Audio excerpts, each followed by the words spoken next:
Армысыз құрметті көрермен, бақылайық ақпараттық танымдық бағдарламасының түсірілім жоспарына сәйкес біз үш өзеннің тоғысқан тұсында орналасқан сәні мен салтанаты көздің жауын алатын Текелі қаласына да келіп жеттік. Бүгінгі сапар аясында Текелі қаласының діни ахуалы жайлы, этносаралық және конфессияаралық қатынастардың озық үлгілері туралы, діни зиярат ететін нысандар мен ғибадат орындарына, сондай-ақ шаһардың көрікті жерлеріне шолу жасайтын боламыз. Олай болатын болса, кеттік!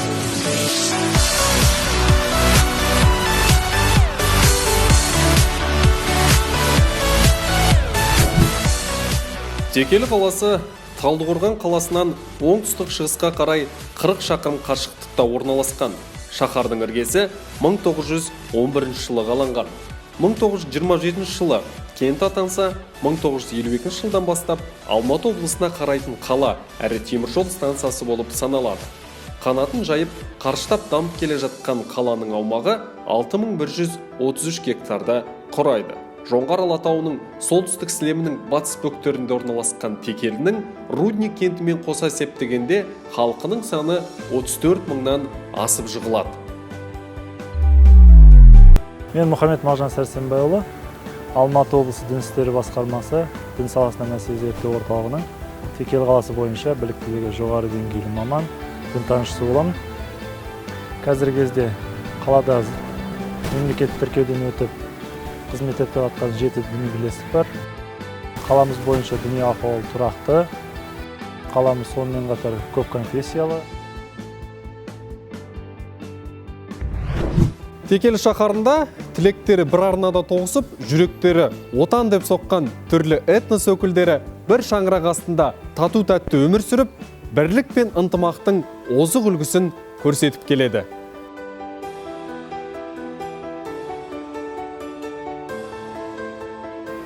Текелі қаласы Қазақстандағы өте бір көрікті мона қала. Текелі қаласы тау шатқалының маңайында орналасқан, өзімізге баршамызға әйгілі Қаратал өзені осы Текелі қаласынан бастау алады. Аллаға мыңда бір шүкір, осындай кең байтақ жерде, елде ынтымағымыз жарасқан, бір тудың астында өмір сүріп жатқанымызға, және де болашақта еліміздің осындай ынтымағы жарасқан, әлемге әйгілі мемлекеттің бірі болады деген ойдамын.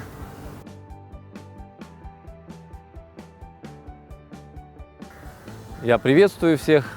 Живу в этом городе уже около 20 лет. Вот нахожусь в служении. И хочется отметить, что в нашем городе очень хорошо. Природа замечательная, люди замечательные. И сама атмосфера, да, в городе очень хорошая. Мы живем в такое время, когда, сейчас трудно, да, с этой пандемией, коронавирусом, но несмотря на все эти трудности, да, очень часто трудности, они людей объединяют на самом деле. Вот, и это здорово, что есть такое единство, есть понимание, вот, и вообще межконфессиональная, да, обстановка у нас очень замечательная. Люди уважают друг друга, потому что в городе многонациональное такое, да, население многонациональное, которое исповедует разные религии.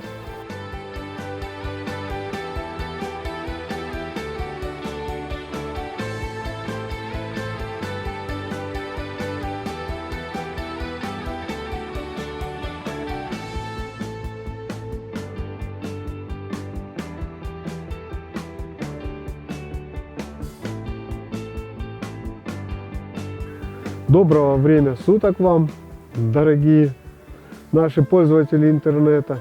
Очень у нас, конечно, красиво. Город такой своеобразный. Первое, с чем мне интересным таким пришлось столкнуться, что текелийцы очень любят свой город. Вот, они хотят показать все самое лучшее. И, конечно, у нас это лучшее есть. Тоже Каринское ущелье с водопадом. Вот. В Азии это один из красивейших водопадов, поэтому рекомендую вам туда съездить.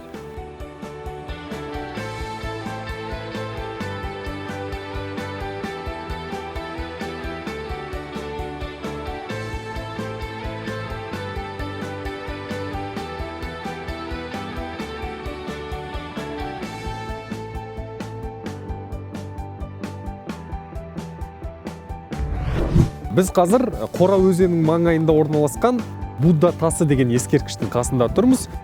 Деректер бойынша мына ескерткіштің биіктігі 3 метрден асады, ал салмағы болса 3 тоннаны құрайды екен. Бірақ нақты қай ғасырға тиесілі екендігі туралы әртүрлі аңыздар бар.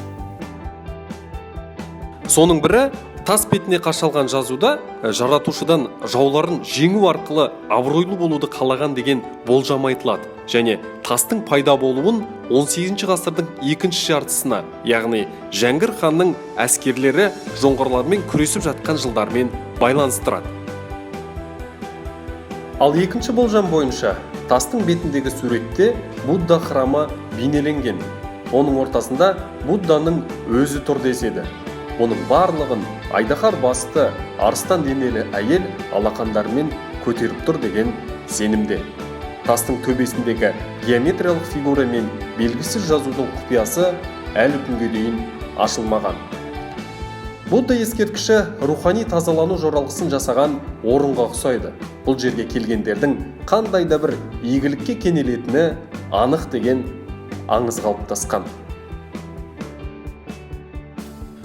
Қойнауы кеңге толы қаланың даңқы Кеңес одағы кезінде дүбірлеп тұрды.